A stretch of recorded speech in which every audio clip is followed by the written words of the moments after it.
next section, and this is maybe where you start to question, okay, what's the line between a first round grade, a second round grade, tags, touching, where would you be looking to move up potentially? Where are you looking to move down? And this is where I really felt like the draft got maybe difficult for us to sift through that draft for team need, but also talent level.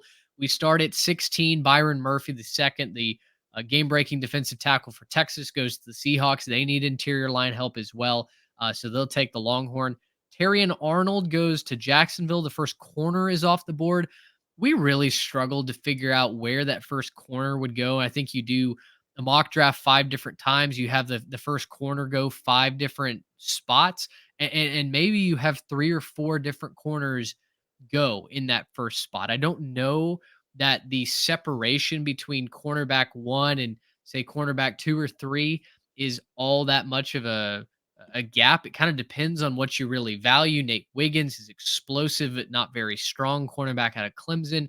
Quinion Mitchell is smooth, fluid. You heard that from Luke Winstell in the Senior Bowl episode. Really good hands, and it seems like he's really starting to progress on that physicality as well. And then Kool-Aid McKinstry, who is CB1 at Alabama, certainly has a high floor, but what's that ceiling at the NFL level? I think all of those questions come into play around somewhere between 13 to 16 is maybe where that first cornerback comes off the board.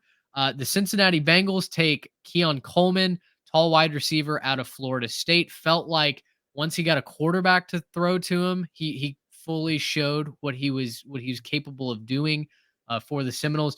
But Trey, number 19, a pick that's near and dear to your heart. The Rams have no cornerback depth, and so it was clear that they were going to go with a defensive back. But who would it be? You talked to into Cooper DeJean, cornerback out of Iowa.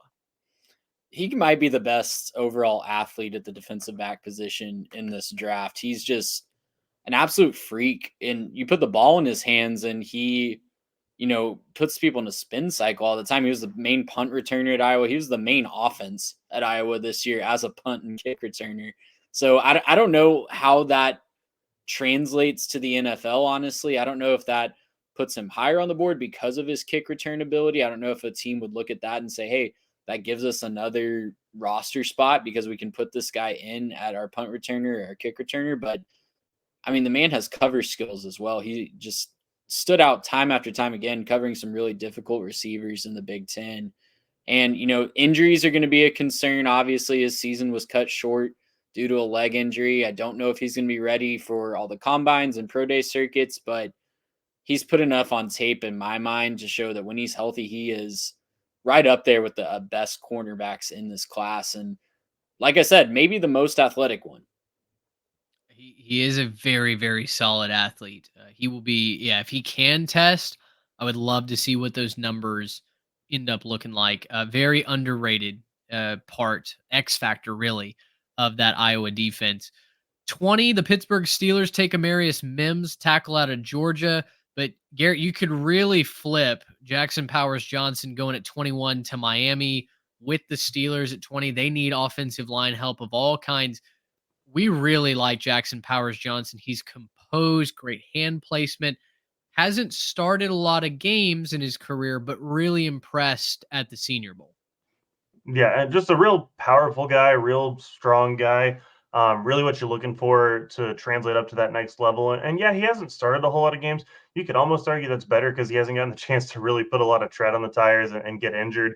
Up front, the big uglies, they'll put on a whole lot of bumps and bruises and scrapes and stuff before they get up to the NFL. So you could almost argue seeing this level of talent and seeing this level of performance in not as many games could be better long term for him. But regardless, you're not gonna knock the guy for that. He's clearly shown what he's capable of. He's clearly shown that he's a strong guy, powerful guy, doesn't get beat a whole lot, good against the run, good against the pass. He's just an overall solid player, and I think it translates extremely well. Somebody's gonna grab him. I think he could be a guy that somebody reaches on.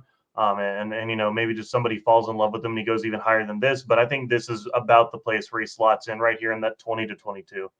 He's only 21 years old. He's made Yeah. starts at all 5 offensive line positions for the Ducks. The folks that aren't mocking him in the first round, I'm confused at what they're looking at. The tape's amazing. He dominated the Senior Bowl, had win after win in the one-on-ones against pass rushers. I think he's a really, really great pick. I would wish selfishly he slides to 24 for the Cowboys. I don't think that's going to happen. We'll get to the Cowboys pick in just a moment. The Eagles, to round out this section, take Kool-Aid McKinstry, cornerback out of Alabama. And then the Houston Texans go with Brian Thomas Jr., wide receiver out of LSU. Now, Trey, as you were talking about, the Texans, man, if they could hit with a wide receiver 1 for CJ Stroud, it really feels like we're talking AFC Championship game as a realistic expectation.